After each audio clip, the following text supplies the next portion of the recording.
Hello and welcome to episode 2 of the Pages of Ink podcast, the podcast where we explore all things books, stories, authors, and the world of reading. I'm your host, Angelica Garcia, and today's episode is going to be a Q&A. A few weeks ago, I asked you guys on Instagram to send me in your questions, and you delivered. Let's get started.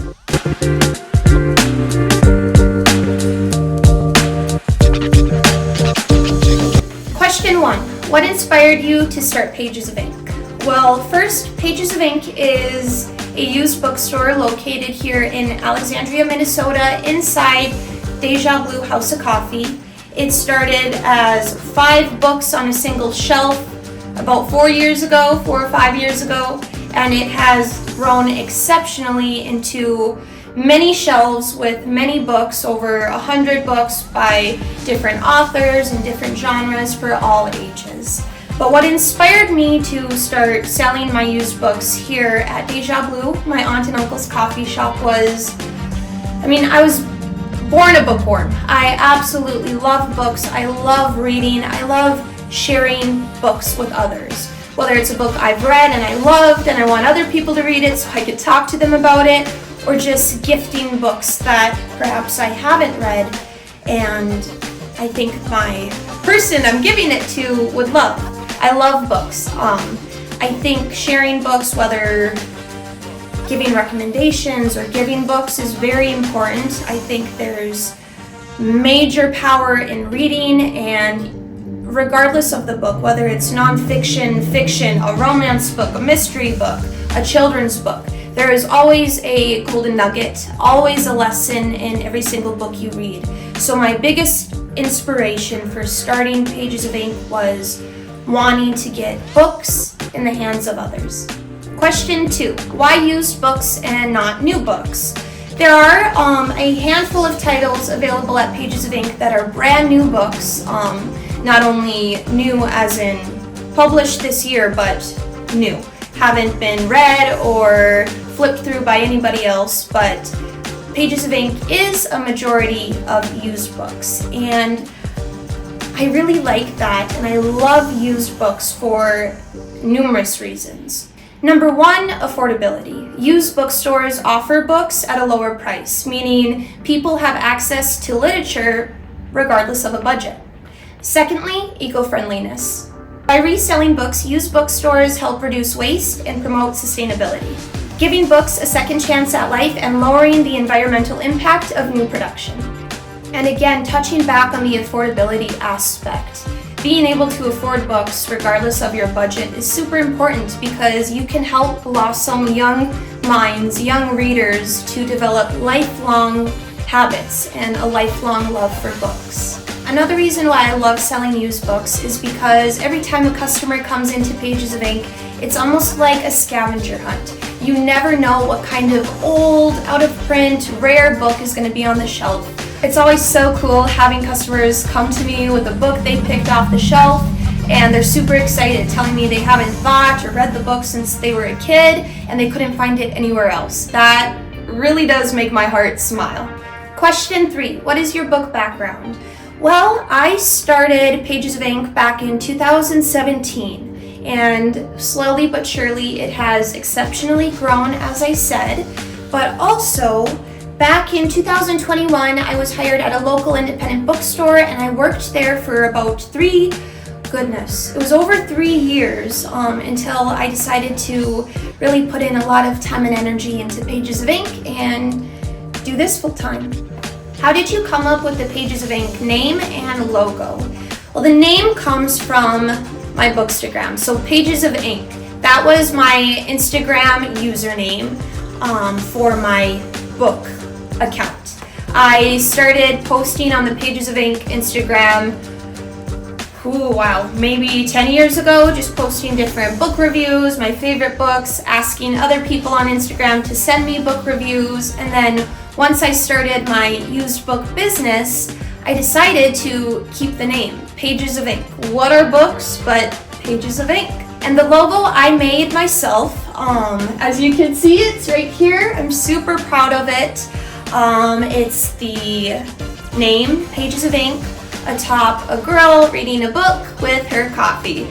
That's me. I love books, I love coffee, and the blue butterflies symbolize a family member who passed away in 2011.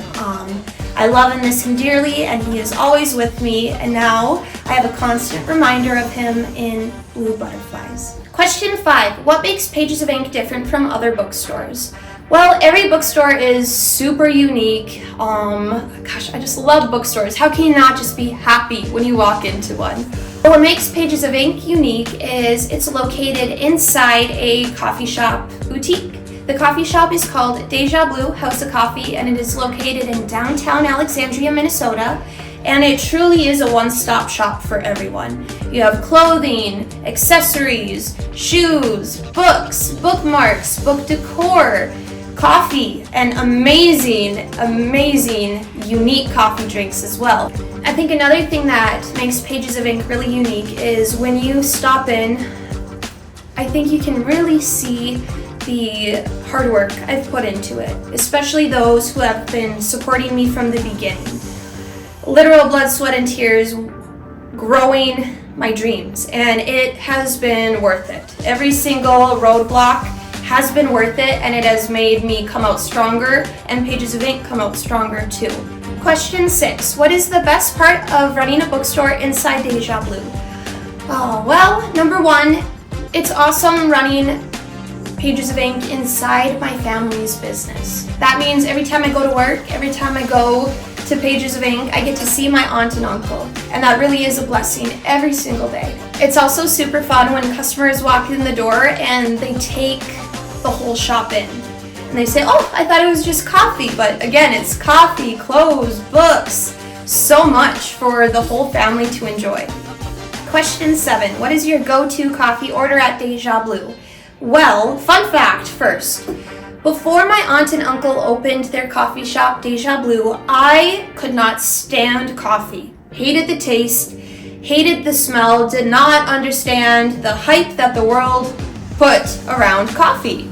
But I started working here, I started drinking coffee, and long story short, my go-to coffee order is just a straight black cup of coffee. No flavor, no cream, I just want to taste the beautiful coffee beans. But it's just such a 180. Like, from hating coffee, the smell and the taste, to only drinking black coffee. But when I want to spice things up a little bit, I'll grab a drink off the Pages of Ink drink menu. Whether you like coffee, lattes, steamers, or boba drinks, you'll find it on the Pages of Ink drink menu. Available exclusively only at Deja Bleu, House of Coffee. Question 9. What is your favorite genre? That's probably going to be the easiest question I answer. Mystery, thrillers, for sure. That has been my favorite genre ever since I was a little girl, being able to read on my own. I'm not quite sure why it's my favorite, because I don't really like scary movies, especially horror movies, but when it comes to books, it's my jam, it's my favorite. I can flip through a big mystery thriller book in a day. It's just so addicting to me. Question 10. Do you judge a book by its cover? You know, I try not to, but let's face it, when I go to a bookstore and see a book with a gorgeous cover, I run to it. I look at it, I feel it, and the last thing I'm doing is looking at the description. Have I purchased books without looking at the description just because I love the cover? Absolutely. Many times, and I probably still to this day have not read the description of the beautiful book, but I'm sure I'll love it. But there's also some amazing books, some of my favorites, with boring or not so cutesy covers, but I don't think a cover determines whether the book is good or not, of course. It's just a little extra cherry on top of a good book. Question 10. What is a book you always recommend to people? Well, it would have to be probably The Sundown Motel. I talked about this book in episode 1 of the Pages of Ink podcast. It is one of my all-time favorite books, may even be the all-time favorite of mine. If someone is just asking for a very broad recommendation, I would tell them this one, because it is my all-time favorite. It is an adult mystery thriller and is 5 out of 5 stars. And, you know, I've read this book twice, the last time being a couple years ago. And it is very rare that I go a day without thinking about it. What is the best book you most recently read? Well, the most recent read actually was this one, and it is a graphic novel by Cami Garcia and Gabriel Piccolo. It is on Starfire. She is one of the members of the Teen Titans, and the Teen Titan graphic novels by Cami Garcia and Gabriel Piccolo, they are kind of a more modern take on the Teen Titans. So the most recent release and my most recent read was the Starfire one. They have Robin, Beast Boy, Raven, a graphic novel that has both characters, Beast Boy and Raven, together. But in the most recent one, the whole team, including Cyborg, came together, finally met, and I'm super excited for the next one. It'll be coming out fall 2025. And what I absolutely love about these graphic novels is the beautiful, beautiful, colorful, saturated pages. Oh my gosh, so pretty. And the drawings are all so cute. Their outfits too. I'm a big fashion girl, so I absolutely love the cute outfits, the modernized outfits that the Teen Titans wear in these. Question 12. What is a book you've read multiple times and never get tired of? That would be this book in particular, The Back Door of Midnight by Elizabeth Chandler, but not only this one, also her Dark Secrets 1 and 2 anthologies. I love her so much. I was getting excited and squeezing my book. I love this book and all of her books, even her romance books, which I'm not a big romance fan, but I absolutely love her. The very first time I read this book was in, it was in 5th grade. I was at my school library, and you know, the elementary and high school students had different sides of the library. Elementary on this side, and the high schoolers, all their books were on this side. During open hour at library, I snuck my way into the high school section and I found this book. And it's funny because I remember being a little 5th grader and judging a book by its cover. Not judging it, but I remember seeing this cover and just falling in love. It just really captivated me for some reason. Looked at the back, I could read all the words, so I thought, you know, if I can read everything on the back, surely I can read what's on the inside. So I convinced my librarian to let me check it out. She checked, it was all age appropriate. She had me read a few pages to her to make sure I could read. And I checked it out and read it, probably, I think, I read it 1.5 times before I had to give it back to the school library. But I convinced Mrs. Dempsey to let me check it out again, which wasn't the typical thing that happened at our school library, but she let me check it out and finish it for the 2nd time in a row. The fact that I read this book for the first time nearly 15 years ago and I've read it many, many times since has to say something. Not only did I read it multiple times after checking it out for the first time in 5th grade, but I purchased the book many years later after having it constantly on my mind, and I've read it every year since. It is a book I read every year. I feel like I know everything by heart at this point, but it is just such a comfort read. It is one of my all-time favorites. It is a teen YA mystery thriller book. Of course, mystery thriller, my favorite, but even into my adulthood, I absolutely love it. Question 13, do you write as well as read? You know, I journal every day, but I also write short stories and poetry.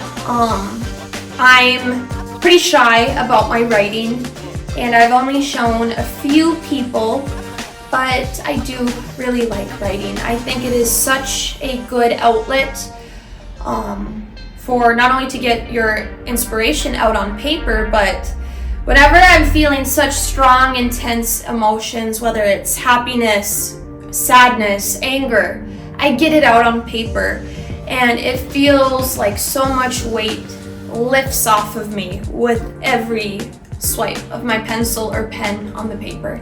If you could have dinner with any author, living or dead, who would it be and why? You know, this is a fun one. There's many authors I'd love to sit down with, but One in particular that I think I would have a wonderful meal and conversation with is Xander T. I talked about his book in episode 0.5, my intro podcast episode, and not only is he an author, a very, very good one at that, but also a customer of Deja Bleu. I think it would be awesome just to kind of get into his mind a little bit more, because his book, Cortez Lexia, was just mind-blowing. It really, truly was. But to get into his mind and the writing process also, I'm just very interested in. Question number 15. What is a book you think deserves more attention and why? Oh man, I have a couple. Number one being The Door-to-Door Bookstore by Kirsten Henn. That was originally published in Germany and then translated to English a few years ago. But that book is the ultimate love letter to any bookseller, any book lover, and any book reader. The relationship that develops between the two main characters is so pure and beautiful. It reminds me of me and my grandma, but the love that the main character has for his job being a bookseller really hit home for me. Another two are these two mystery thriller books. Number one, Taylor Adams. I want to meet this man and see why he writes the crazy things he writes, because it is so out there, so campy kind of in the book world, like for mystery thrillers, but yet it works and it's so fun. I absolutely love Taylor Adams and all the books he's put out, although the movie that was based off this book, not good. Not good in my opinion. If you're gonna spend the time to watch No Exit, think about it for a little bit before and see if you'd be willing to read the book, because the book is so much better. Another one is by Simone St. James called Murder Road. Same author as my all-time favorite book, The Sundown Motel. This book, it took a little bit for me to digest it after reading it. I thought it was going to top The Sundown Motel for me and become my new all-time favorite, and it's this close, trust me. Maybe if I read it again, I would change my mind, but it is so dang good. Simone St. James is the queen of expertly weaving the supernatural into a mystery thriller book, but yet making it work and not be all about the supernatural paranormal aspect. What is your dream travel destination? Well, to keep it on book themed, first off, there are many bookstores across the world that I would absolutely love to visit. One being called The Last Bookstore. That is in Los Angeles, California. It is a new and used bookstore, and not only do they sell books, but also comic books, records. They have 5 art studios in there, an epic yarn shop, and something that I want to see in person so dang bad, the famous book tunnel. They have a mammoth head and so many unexpected nooks of funkiness. Question 17. What is your favorite way to decompress after a long day? Super on brand for me, of course, but reading. I love to go to books. Books always have my back, whether I'm happy, sad, no matter what, I can depend on a book to make my bad day good or my great day even better. Just being able to forget about all my worries from the day and dive into a new, fun world. I don't know how I can get much better than that. What are your hobbies outside of reading? Well, if you don't find me with a book in my hand, you may find me here at work at Deja Bleu House of Coffee or here at Pages of Ink. But when I'm not working or reading, I'm spending any free time with my family. My family is what makes my heart beat. I love them so much and I love spending time with them. Question 19. Were there any books that helped you get through your pacemaker journey? If you didn't know, I did get a pacemaker this past January. I was hospitalized for nearly a month. I developed horrible complications and quite literally almost died. But you can hear more about that story on the Grounds for Discussion podcast here on YouTube. I'll leave a link for that below.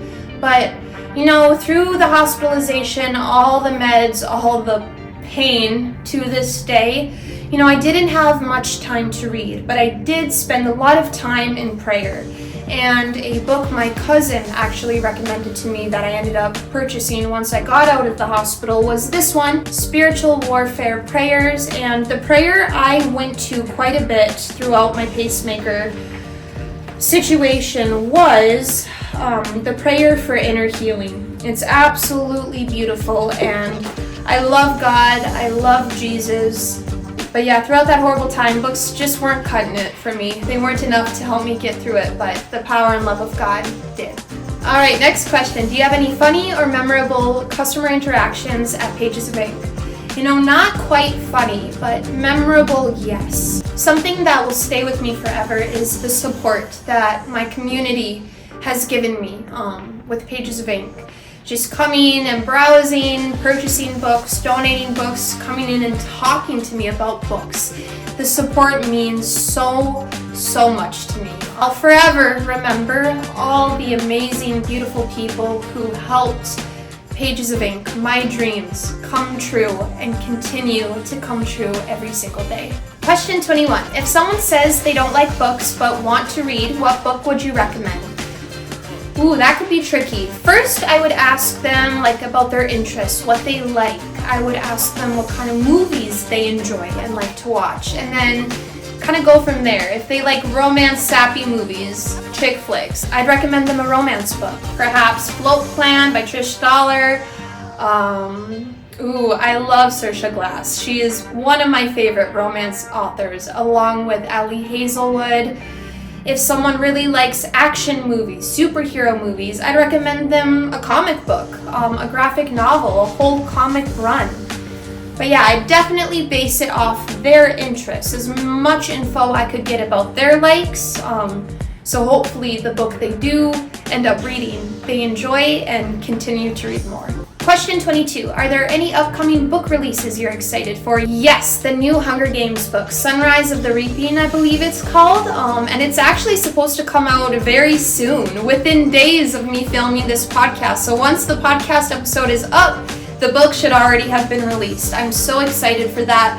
I love the world of the Hunger Games, the world building, everything is so good. I really enjoyed the latest Hunger Games novel, and the movie that came out was super good, actually. One of my favorite book to movie adaptations. So I'm very much looking forward to the new Hunger Games book, as well as Volume 8 for the Lore Olympus graphic novels. That comes out May 8th, I believe, and I've been following Lore Olympus ever since it was being exclusively published on Webtoon, an app. But once Rachel got her book deal and started physically publishing volumized editions of her comic, I've purchased every single one since. I absolutely love Lore Olympus, and I can't wait for Volume 8 to drop. Question 23. Do you take in book donations for Pages of Ink? I do. You can drop off book donations Monday through Saturday here at Pages of Ink, located inside Deja Bleu House of Coffee. And any books I choose not to put on the shelves of Pages of Ink, I do donate them to other thrift stores in town or the Friends of the Library bookshop in town. Question 24. What is the goal for Pages of Ink 5 years from now? Well, I would like to have a full Pages of Ink storefront, maybe even 2. I would like to continue the Pages of Ink mobile bookstore. And my ultimate goal 5 years from now is to go to bed at night and know that every day within the past 5 years I have worked hard, put in the time and effort to bring books and literature to all those around me, to my community, and just spread the love of books. Okay, that is a wrap on today's Q&A episode. Thank you so much for sending in your questions and being a part of the Pages of Ink community. If you liked this episode, subscribe to the podcast and connect with Pages of Ink on Instagram and Facebook for more bookish fun. As always, thank you for watching, happy reading, and I'll see you next time. And remember, every book has a second chance to inspire.